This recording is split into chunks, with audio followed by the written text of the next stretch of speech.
ہر قسم کی تعریفیں اللہ وحدہ لا شریک کے لیے لائق اور زیبا ہیں، جو ہمارا خالق ہے، مالک ہے، رازق ہے، حاجت روا اور مشکل کشا ہے۔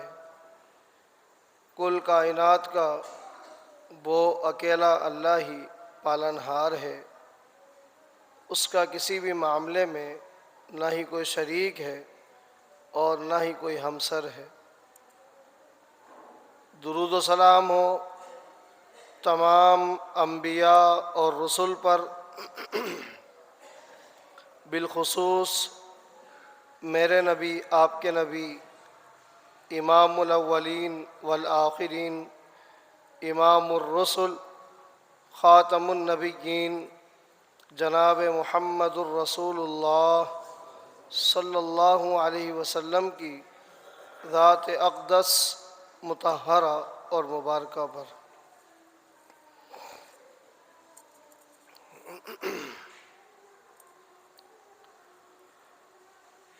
رسول اکرم صلی اللہ علیہ وسلم کا فرمان ہے، لا يدخل الجنت من کان فی قلبہ مثقال حبۃ من کبر۔ وہ شخص جنت میں داخل نہیں ہوگا جس کے دل کے اندر رائی کے دانے کے برابر بھی تکبر ہوگا، کبر ہوگا۔ متکبرین کے لیے قرآن و حدیث میں بڑی وعید ہے۔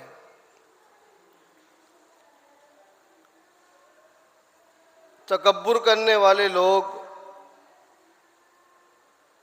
جب قیامت کا دن برپا ہوگا، ان لوگوں کو چیونٹیوں کی شکل دے کر اللہ تعالیٰ قیامت کے دن اٹھائے گا۔ یہ ہوں گے انسان، ان کا وجود چیونٹیوں کے برابر ہوگا۔ اس طویل عرصے میں جو 50,000 سال کا دن ہوگا، یہ متکبرین لوگ ان لوگوں کو قیامت کے میدان میں پوری خلائق اپنے پاؤں کے نیچے رونتی رہے گی۔ یہ لوگ مریں گے نہیں،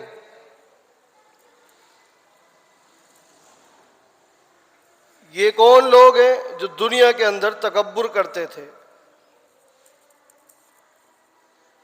50,000 سال کے دن کے اندر خلائق ان کو اپنے پاؤں کے نیچے رونتے رہیں گے۔ آخر کار انجام یہ ہوگا کہ ان کو اوندھے منہ جہنم ڈال دیا جائے گا۔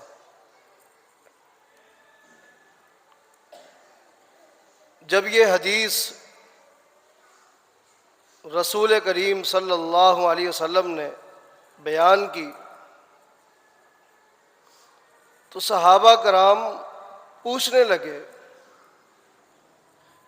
اس لیے کہ صحابہ کرام تو جنت کے مشتاق ہوا کرتے تھے۔ صحابہ کرام اللہ تعالیٰ کا اتنا خوف رکھتے، اتنا ڈر رکھتے، جہنم کی آگ سے، قبر کے عذاب سے، حساب و کتاب سے، حتیٰ کہ آپ دیکھیں ایک صحابی آ کر نبی علیہ الصلوۃ والسلام سے پوچھتا ہے کہ اللہ کے رسول صلی اللہ علیہ وسلم، میرے 8 غلام ہیں، کبھی ایسا بھی ہوتا ہے کہ ان سے کمی کوتاہی ہو جاتی ہے، کوئی غلطی سرزد ہو جاتی ہے، میں ان کو ان کی غلطی کے اوپر سزا بھی دیتا ہوں۔ پوچھنے یہ آیا ہوں ایسا تو نہیں ہے کہ میں جو سزا دیتا ہوں اس سزا کے بارے قیامت کے دن مجھ سے سوال کیا جائے؟ کیا سوچ ہے صحابہ کرام کی۔ نبی علیہ الصلوۃ والسلام فرماتے ہیں آپ کے غلاموں کی کمیوں کو، زیادتیوں کو، غلطیوں کو، کوتاہیوں کو ترازو کے ایک پلڑے میں رکھا جائے گا اور دوسرے پلڑے کے اندر آپ کی سزا کو رکھا جائے گا، اس کا وزن کیا جائے گا یہ دونوں برابر ہیں یا نہیں۔ اگر ان کی زیادتیاں کم نکلی، آپ کی سزا زیادہ ہوئی، اس کے بارے قیامت کے دن پکڑ کی جائے گی۔ یہ کون ہے؟ ملازم نہیں ہے۔ آج اس طبقے کو بھی تھوڑا سا سوچنا چاہیے جو اپنے ماتحت لوگوں کے اوپر زیادتیاں کرتے ہیں، چھوٹی چھوٹی بات پر جھڑک دیتے ہیں، چھوٹی چھوٹی بات پر ان کو جاب سے نکال دیتے ہیں، چھوٹی چھوٹی باتوں پر لوگوں کے سامنے ذلیل کر دیتے ہیں۔ یہ آپ کے غلام نہیں ہیں، وہ تو غلام ہیں جن کے بارے قیامت کے دن میزان قائم کیا جائے گا۔ آیا آپ کی سزا اور ان کی غلطیاں برابر ہے کہ نہیں؟ اگر سزا زیادہ نکلی غلطیوں کے مقابلے میں، اس کی بھی پکڑ کی جائے گی۔ تو صحابہ کرام رضوان اللہ علیہم اجمعین تو جنت کے مشتاق ہوتے تھے، ہر وقت ان کی فکر صرف ایک ہی ہے کہ کوئی ایسا عمل ہو جائے، کوئی ایسا کام ہو جائے جس کے بدلے جنت مل جائے۔ آپ دیکھیں ایک بھری مجلس میں نبی علیہ الصلوۃ والسلام نے فرمایا تھا، صحیح بخاری کی حدیث ہے کہ من یضمن لی واحدا اضمن له الجنہ، صحابہ تم میں سے کون ہے جو مجھے صرف ایک چیز کی ضمانت دے دے، میں محمد اسے جنت کی بشارت سناتا ہوں صلی اللہ علیہ وسلم۔ صرف ایک چیز کی، وہ چیز کیا ہے نہیں بتلائی، چیز نہیں بتلائی۔ جان کی ضمانت بھی ہو سکتی ہے، مال کی بھی ہو سکتی ہے، اولاد کی بھی ہو سکتی ہے، پوری جائیداد کی ہو سکتی ہے، قربان جائیں۔ ایک صحابی کھڑے ہو جاتے ہیں، اللہ کے رسول صلی اللہ علیہ وسلم میں حاضر ہوں، کیوں؟ اس کے بدلے جنت ملنی ہے۔ اصل نقطہ نظر صحابہ کرام کا جو ہدف تھا وہ جنت تھا۔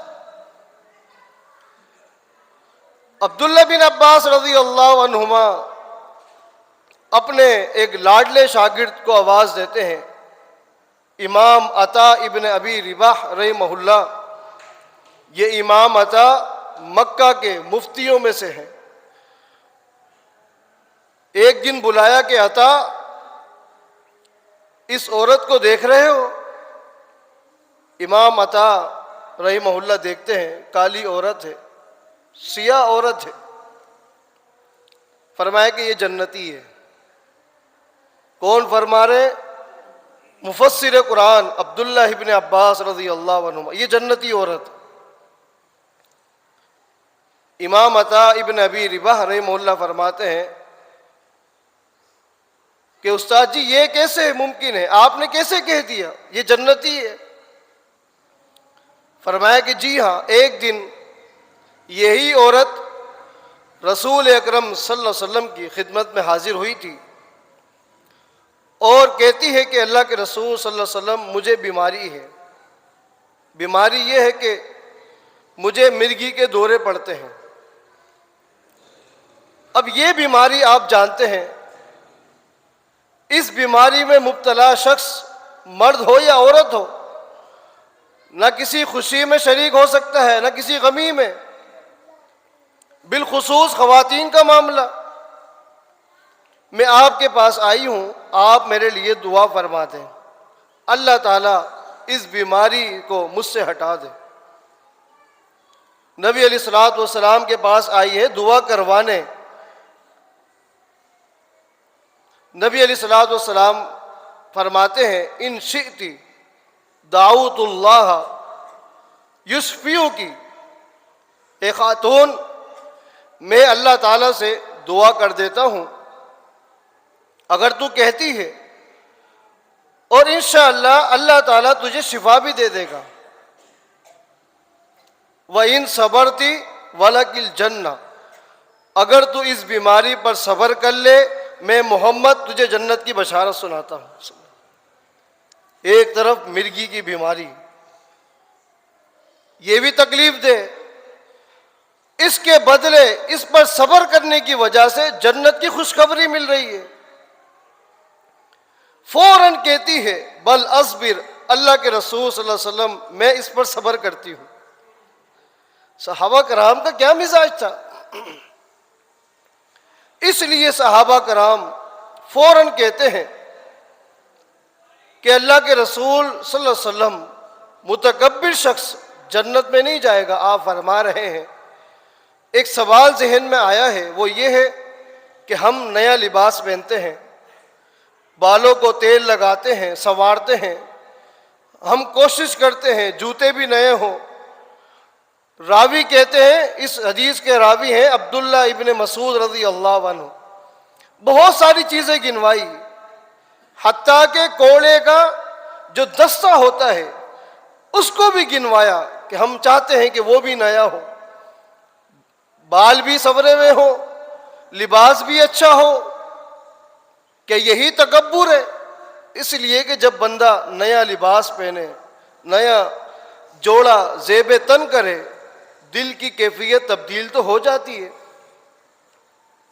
سنور کر صاف ستھرا ہو کر نکلے، آخر کار دل کی کیفیت قدرے تبدیل ہو جاتی ہے۔ اس لیے سوال ذہن میں آتا ہے، اسی کا نام تکبر ہے؟ قربان جائیں، نبی علیہ الصلوۃ والسلام فرماتے ہیں، نہیں نہیں، ان اللہ جمیل یحب الجمال، یہ تو خوبصورتی ہے، اور سن اللہ تعالیٰ سب سے زیادہ جمیل ہے، سبحان اللہ، اور اللہ تعالیٰ خوبصورتی کو پسند فرماتا ہے۔ نیا لباس پہننا تکبر نہیں ہے، یہ خوبصورتی ہے۔ بالوں کو تیل لگانا، سنوارنا، کنگھا کرنا، یہ تکبر کی علامت نہیں ہے، خوبصورتی ہے۔ نئے جوتے پہننا، یہ تکبر کی علامت نہیں ہے، یہ خوبصورتی ہے۔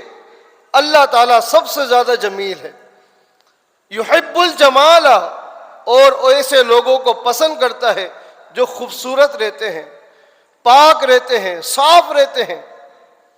تکبر کیا ہے؟ نبی علیہ الصلوۃ والسلام فرماتے ہیں، الکبر بطر الحق وغمد الناس، تکبر یہ ہے حق کے ہوتے ہوئے، حق آ جانے کے بعد اس کو ٹھکرا دینا۔ تکبر یہ ہے حق سن لینے کے بعد، حق دیکھ لینے کے بعد، حق کو سمجھ لینے کے بعد، حق کو سن لینے کے بعد اس کو ٹھکرا دینا۔ وغمد الناس، اور لوگوں کو حقیر جاننا، یہ تکبر ہے۔ یہاں تک تو بات سمجھ آ گئی کہ نیا لباس پہننا، نئے جوتے پہننا یہ تکبر کی علامت نہیں ہے، بلکہ تکبر یہ ہے کہ حق کے آ جانے کے بعد اس کو کسی بھی بنا پر ٹھکرا دینا، نہیں ماننا، اس پر عمل نہیں کرنا، اس چیز کا نام تکبر ہے۔ اب ایک اور سوال پیدا ہوتا ہے کہ حق کیا ہے؟ حق کے لیے معیار کیا چیز ہے؟ آیا وہ حق ہے جس کے ماننے والے لوگ زیادہ ہوں، کثیر تعداد ہو، یا وہ حق ہے جس کے ماننے والے لوگ امیر ہو، امراء کا طبقہ ہو، یا وہ حق ہے جس کے ماننے والے لوگ حکمران ہو، وڈیرے ہوں، سائنسدان ہوں، پڑھے لکھے ہوں، پیسے والے ہوں، عہدے والے ہوں؟ حق کیا ہے؟ ہم قرآن کریم سے پوچھتے ہیں۔ قرآن کریم اس حوالے سے ہماری رہنمائی فرماتا ہے۔ اللہ تعالیٰ قرآن کریم میں فرماتا ہے، قُلِ الْحَقُّ مِن رَبِّكُمْ، لوگوں حق یہ نہیں ہے کہ اس کے ماننے والے زیادہ ہوں، حق یہ نہیں ہے اس کے ماننے والے امیر ہو، حق یہ نہیں ہے اس کے ماننے والے عہدے دار ہو۔ حق کیا ہے؟ الحق من ربکم، حق یہ ہے جو آسمان سے آیا ہے۔ حق کیا ہے؟ جو آسمان سے آیا ہے۔ اس کے مقابلے میں جو کچھ بھی ہے، ایک اور مقام پہ فرمایا فَمَاذَا بَعْدَ الْحَقِّ إِلَّا الضَّلَالُ، قرآن اور حدیث کے علاوہ، حق کے علاوہ جو کچھ بھی ہے وہ گمراہی ہے، وہ باطل ہے۔ یہاں تک بات سمجھ آئی ہے۔ حق کے لیے معیار تعداد نہیں ہے۔ اور معذرت کے ساتھ یہ جملہ کہوں گا کہ جو لوگ اپنی تعداد دکھلا کر یہ ثابت کرتے ہیں کہ جی ہم حق پر ہیں، ایک طرف کہتے ہیں کہ جی ایک طرف 99% لوگ ہیں اور دوسری طرف 1% کے لوگ ہیں، بتاؤ حق کس کے ساتھ؟ آپ کو یاد نہیں؟ اگر یاد نہیں تو قرآن کریم اٹھا کر دیکھیں۔ اپنی تعداد پر گھمنڈ سب سے پہلے کس نے کیا تھا؟ فرعون نے کیا تھا موسیٰ علیہ السلام کے مقابلے میں۔ ان ہؤلاء لشرذمۃ قلیلون، اللہ فرماتا ہے فرعون گھمنڈ کرتا ہے ہم تعداد میں زیادہ ہیں یا موسیٰ کی تعداد زیادہ ہے۔ فرعون نے گھمنڈ کیا کہ ہم تعداد میں زیادہ ہیں۔ یہ تعداد کا زیادہ ہونا، اقلیت، اکثریت، عہدے داران، مالدار طبقہ، یہ حق کی دلیل نہیں ہے۔ حق یہ ہے قُلِ الْحَقُّ مِن رَبِّكُمْ، جو تمہارے رب کی طرف سے منزم من اللہ ہے، آسمان کی طرف سے آیا ہے، یہ حق ہے۔ اسی کے بارے فرمایا اتبعوا ما انزل الیکم من ربکم، لوگوں اس چیز کی پیروی کرو، اس چیز کی اتباع کرو، صرف اور صرف اس چیز کو مانو، اس چیز کو اپناؤ، اس چیز کو سنو، اس چیز کو پڑھو، انزل الیکم من ربکم، جو تمہاری رب کی طرف سے منزم من اللہ ہے۔ اب رب کی طرف سے کیا آیا ہے؟ سب کا ایک ہی جواب ہے۔ کسی بھی مکتبہ فکر سے تعلق رکھتا ہو وہ کہے گا رب کی طرف سے قرآن آیا ہے، رب کی طرف سے حدیث آئی ہے، رب کی طرف سے قرآن آیا ہے، رب کی طرف سے سنت آئی ہے، رب کی طرف سے قرآن آیا ہے، رب کی طرف سے محمد مصطفیٰ کا فرمان آیا صلی اللہ علیہ وسلم۔ کوئی تیسری چیز ہے تو دکھائیں جو منظم من اللہ ہو، آسمان سے آئی ہو، اللہ کے رسول پر نازل ہوئی ہو۔ کوئی تیسری چیز ہے؟ کسی کا اختلاف ہے؟ اس نقطے کو ایک اور زاویے سے سمجھیے، پھر اصل نقطے کی طرف میں آتا ہوں۔ رب کی طرف سے کیا آیا ہے؟ قرآن۔ جو شخص قرآن کو دیکھ لے، قرآن کو سن لے، قرآن کو سمجھ لے، اس کے سامنے پیش کر دیا جائے کہ بھائی یہ قرآن کی آیت ہے، آپ کا عمل اس کے خلاف ہے، یہ حدیث ہے، آپ کا عمل اس کے خلاف ہے، آگے سے وہ شخص چونکہ چنانچہ کرے، میری یہ مجبوری، میرا خاندان، میرا کنبہ، میرا قبیلہ، میرا مسلک، میرا منہج اس کے برعکس ہے، اس کا یہ عمل ہی تکبر ہے، تکبر کرنے والا شخص جہنمی ہے۔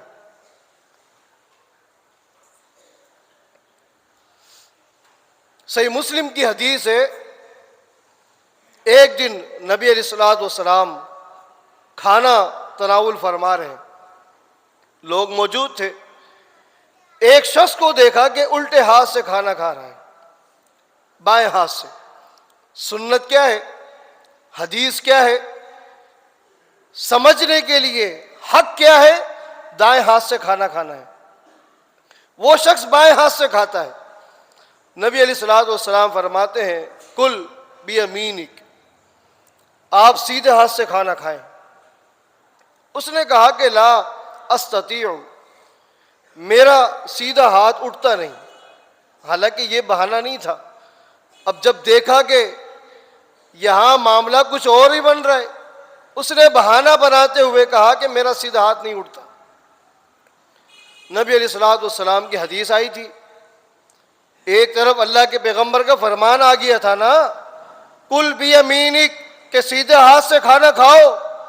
اس نے کہا لا استطیع، اس نے بات کو نہیں مانا، اس نے کہا میرا ہاتھ اٹھتا نہیں ہے۔ نبی علیہ السلام فرماتے ہیں اللہ کرے تیرا ہاتھ اٹھے بھی نہیں۔ اللہ اکبر. راوی حدیث کہتے ہیں اس کے بعد کبھی بھی اس کا دائیں ہاتھ اس کے منہ تک نہیں جاتا تھا. کتنا بڑا نقصان. آگے راوی حدیث کہتے ہیں یہ بات کہ میرا ہاتھ نہیں اٹھتا صرف اور صرف کبر کی بنا پر، تکبر کی بنا پر اس نے کہی تھی، کوئی اور وجہ نہیں تھی. وہ بیمار نہیں تھا، معذور نہیں تھا، صرف تکبر کی بنا پر اس نے کہا کہ لا استطیع، میرا ہاتھ ہی نہیں اٹھتا. سنیے، یہ ہے حق، یہ ہے حق. قرآن کی آیت آئے سر خم ہو، نظریں جھک جائیں، برادری کیا کہے پرواہ نہ ہو. حق کے مقابلے میں کنبہ، قبیلہ، سسرال، برادری کچھ بھی کہتا ہو، لیکن حق حق ہوتا ہے، حق حق ہوتا ہے. آئیے موقع کی مناسبت سے ایک حدیث آج میں آپ کے گوش گزار کرنا چاہتا ہوں. حدیث کیا ہے آپ نے سن لیا. قرآن اور حدیث یہ منظم من اللہ ہے. قرآن اور سنت، قرآن اور اللہ کے رسول صلی اللہ علیہ وسلم کے فرامین کیا ہے؟ منظم من اللہ ہے. اور جو چیز منظم من اللہ ہوتی ہے وہی حق ہے. جو شخص حق کو نہیں مانتا وہ تکبر کرتا ہے. اب آئیے موقع کی مناسبت سے، موسم کے لحاظ سے ایک حدیث چھوڑ کے جانا چاہتا ہوں. حدیث یہ ہے، اس حدیث کے راوی ہیں مغیرہ بن شعبہ رضی اللہ عنہ. حدیث امام ابو داود سنن ابی داود میں لے کر آئے ہیں. مغیرہ بن شعبہ رضی اللہ عنہ فرماتے ہیں توضأ النبی صلی اللہ علیہ وسلم ومسح علی الجوربین. یہ حدیث ہے کہ نبی صلی اللہ علیہ وسلم نے وضو فرمایا اور آپ نے جورابیں پہنی ہوئی تھی اور اس پر آپ نے مسح فرمایا. یہاں یہ نقطہ سمجھ لیجئے کہ یہاں لفظ ہے جوربین کے. عربی کے اندر یہ جو دھاگے والے اون کے کپڑے کے جو موزے ہوتے ہیں ان کو جورب کہا جاتا ہے. جورب واحد ہے اور جوربین، جوربان تثنیہ ہے، یعنی دونوں پیروں میں پہنا جاتا ہے. اور موزوں کے لیے اصل جو موزوں کا لفظ ہے اس کا مصدر ہے خفین، نعلین، جو چمڑے کے ہوا کرتے ہیں. مغیرہ بن شعبہ رضی اللہ عنہ جو حدیث کے راوی ہیں، اسی راوی سے سنن ابی داود کے اندر ہی دونوں الفاظ موجود ہیں، نعلین کے بھی کہ نبی صلی اللہ علیہ وسلم نے چمڑے کے موزے پہنے ہوئے تھے اور آپ نے مسح کیا. ایک اور حدیث میں کیا فرمایا؟ جوربین ومسح علی الجوربین، جرابیں پہنی ہوئی تھی اور آپ نے اس پر مسح فرمایا. جرابیں اور موزوں میں کیا فرق ہے آپ نے سمجھ لیا. دوبارہ سمجھا دیتا ہوں. جرابیں ان موزوں کو کہا جاتا ہے جو کپڑے کے ہوں، اون کے ہوں، دھاگے کے بنے ہوئے ہوں، جو آج کل ہم کثرت کے ساتھ استعمال کرتے ہیں بالخصوص سردیوں کے اندر. اور خفین، نعلین، ان موزوں کو کہا جاتا ہے جو باریک چمڑے سے بنتے ہیں، جس کو پہن کر انسان چلا بھی جاتا ہے اور بغیر جوتوں کے ہی باہر نکل جاتا ہے. حدیث میں دونوں لفظ ہیں، موزوں کے بھی ہیں اور جوربین کے بھی لفظ ہیں. مغیرہ بن شعبہ رضی اللہ عنہ سے یہ حدیث کہاں ہے؟ سنن ابی داود کے اندر. سنن ابی داود کے اندر امام داود رحمہ اللہ نے یہ حدیث نقل کی ہے. اس حدیث کو اصطلاحاً حدیث فعلی کہا جاتا ہے کہ نبی صلی اللہ علیہ وسلم کا یہ عمل ہے. ایک اور حدیث ہے حدیث قولی. ایک سریہ بھیجا، نبی صلی اللہ علیہ وسلم نے جہادی لشکر روانہ کیا. جب واپس آئے انہوں نے آ کر سردی کی شکایت کی تو نبی صلی اللہ علیہ وسلم نے، یہ حدیث بھی سنن ابی داود کے اندر ہے، کہ فَأَمَرَهُمْ، ان کو حکم دیا کہ آپ جرابوں پر یا موزوں پر آپ مسح کر لو. سردی کی وجہ سے جرابوں پر بھی یا موزوں پر، جرابے کپڑے کے، موزے چمڑے کے، ان پر آپ مسح کریں. یہ حدیث اصطلاحاً حدیث قولی ہے. دو حدیثیں ہو گئی. حدیث قولی بھی کہ آپ نے حکم دیا، فَأَمَرَهُمْ، آپ کا حکم آ گیا. دوسری طرف حدیث فعلی کہ توضأ النبی صلی اللہ علیہ وسلم مسح علی الجوربین، کہ نبی صلی اللہ علیہ وسلم نے جرابوں پر مسح فرمایا. امام ابو داؤد رحمہ اللہ نبی صلی اللہ علیہ وسلم کے عمل کے بعد، قول کے بعد،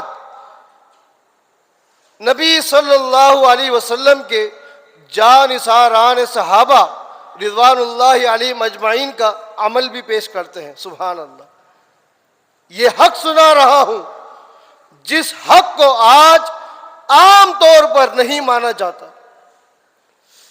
ہمارے یہاں نہیں ہے، میں واضح کروں گا انشاءاللہ. صحابہ کرام کا عمل بھی پیش کیا.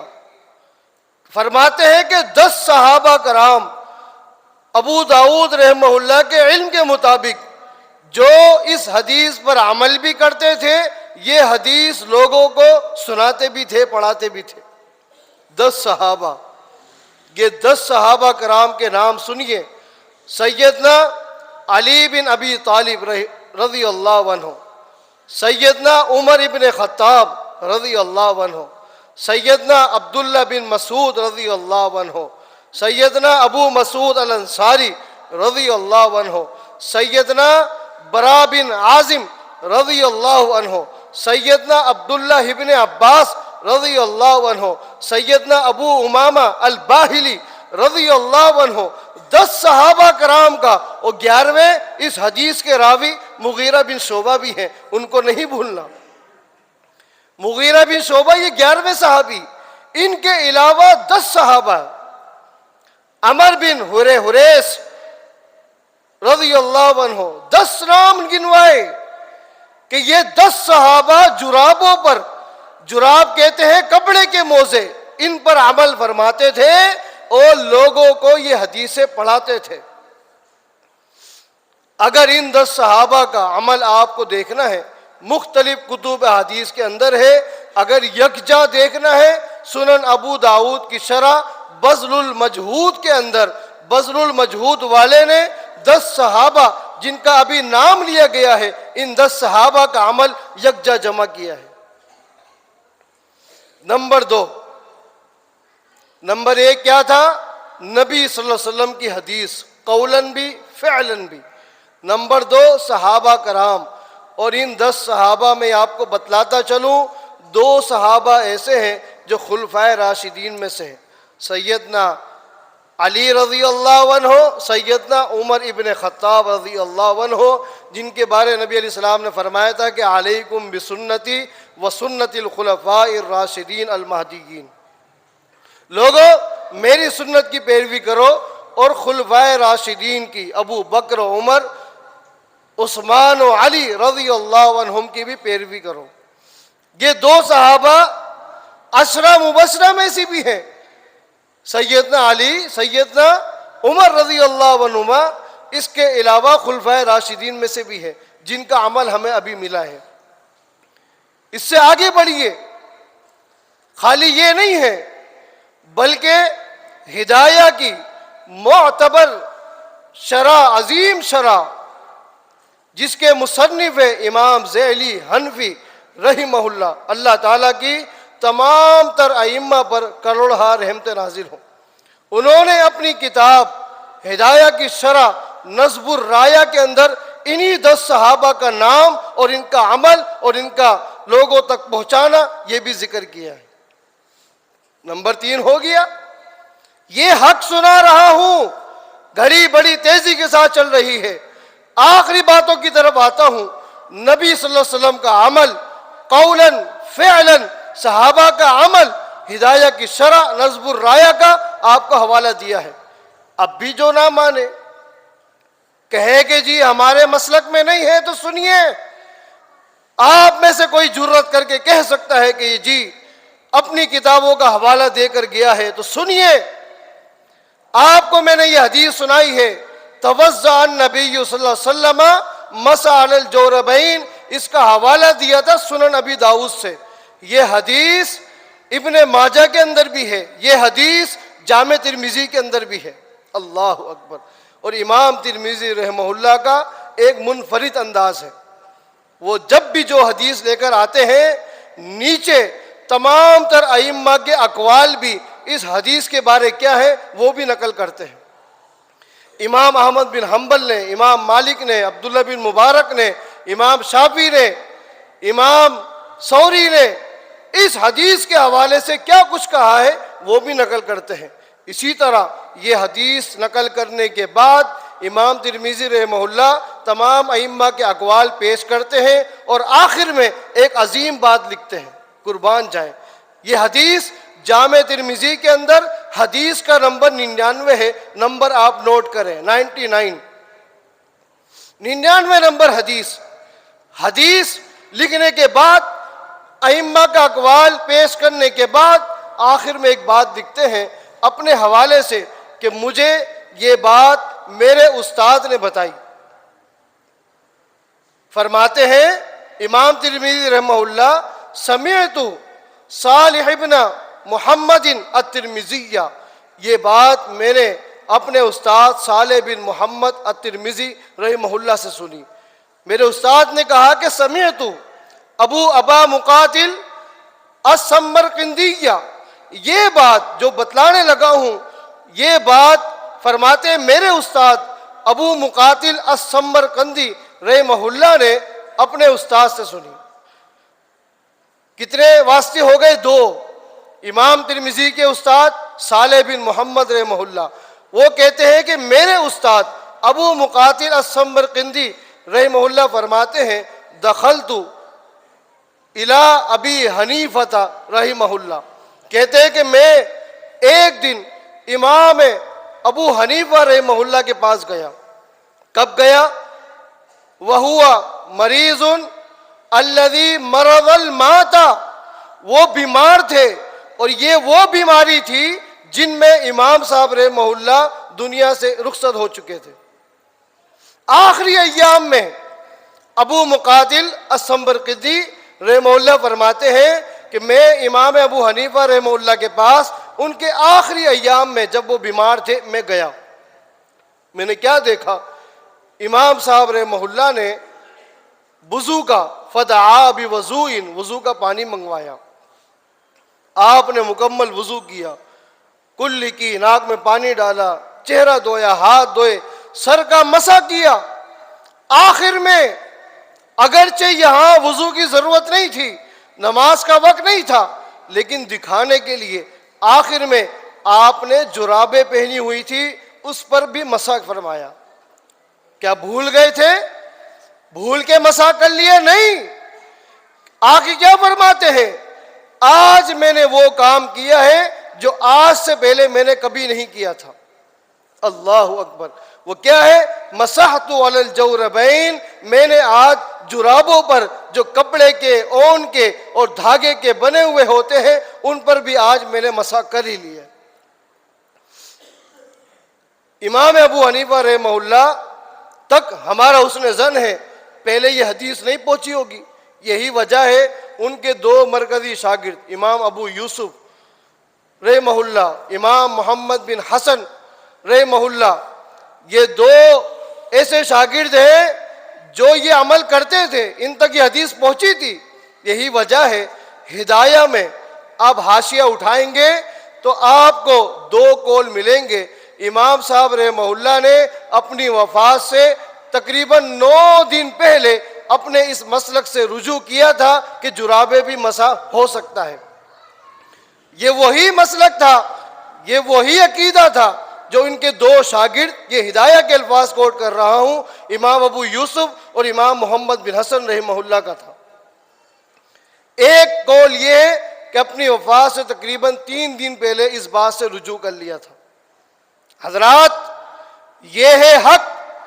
آج اللہ کی توفیق سے آپ کے سامنے یہ حق بتلا چکا ہوں۔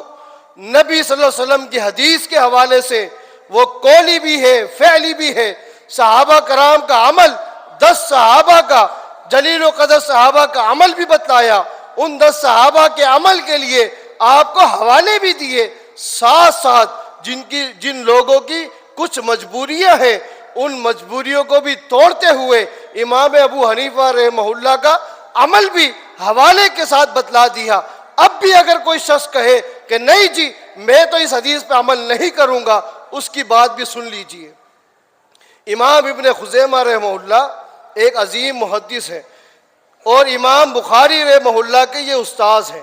امام ابن خزیمہ رحمہ اللہ، آخری بات سن لیجئے، امام بخاری رحمہ اللہ کے استاذ ہیں، انہوں نے ایک عظیم باب قائم کیا ہے کہ باب یہ ہے کہ پگڑی پر اور جرابوں پر، موزوں پر مسح کرنے کا باب، اور باب یہ ہے کہ اگر کوئی شخص پگڑی پر مسح کرتا ہے، یہ سنت ہے، پگڑی پر مسح سنت ہے، اگر وہ اتار کر مسح کر لے تب بھی ٹھیک ہے، پگڑی پر مسح نہ کرے، پگڑی اتار کر سر کا مسح کرتا ہے تب بھی ٹھیک ہے، اگر کوئی شخص جرابوں پر، موزوں پر مسح کرے یہ سنت ہے، اور اگر اس کو اتار کر اپنے پیروں کو وضو کے لیے دھو لے تب بھی ٹھیک ہے۔ یہ باب قائم کیا ہے۔ آگے فرماتے ہیں امام ابن خزیمہ رحمہ اللہ، لیکن اگر کوئی شخص پگڑی پر مسح اس لیے نہیں کرتا کہ جی ہم نہیں مانتے، جرابوں پر مسح اس لیے نہیں کرتا کہ جی ہم نہیں مانتے، فرمایا وہ شخص گناہ گار ہے۔ اور آگے امام ابن خزیمہ رحمہ اللہ دلیل بھی پیش کرتے ہیں، نبی صلی اللہ علیہ وسلم کا فرمان ہے فَمَنْ رَغِبَ عَنْ سُنَّتِي فَلَيْسَ مِنِّي، جو شخص میری سنت سے اعراض کرتا ہے، روح گردانی کرتا ہے، منہ موڑتا ہے، اس کا تعلق میری امت سے نکل جاتا ہے۔ حضرات یہ حق سنایا ہے، حق یہ ہے کہ موزوں پر، جرابوں پر مسح کرنا چاہیے، سردیوں کے لیے ہمارے دین نے آسانی رکھی ہے، اور جن کے اشکال ہیں وہ بھی رکھے ہیں، ان کا ازالہ بھی کیا ہے۔ یہ ہے حق یہ ہے قرآن و حدیث کے علاوہ تیسری چیز کوئی حق نہیں ہے۔ آپ کو حوالے دیے ہیں، گھر جا کر آپ مطالعہ کریں، آج میڈیا کا دور ہے، آپ تلاش کریں، ریسرچ کریں، معلومات لیں، اور حق آنے کے بعد آپ پر فرض ہے آپ اس پر عمل کریں۔ اگر حق کے بعد بھی کوئی عمل نہیں کرتا تو یہی تکبر ہے۔ تکبر کرنے والے لوگ قیامت کے دن، 50,000 سال کے دن لوگ ان کو اپنے پیروں کے نیچے رونیں گے، آخرکار ٹھکانہ جہنم ہوگا۔ اللہ تعالی ہم سب کو قرآن و سنت کے مطابق عمل کی توفیق عطا فرمائے۔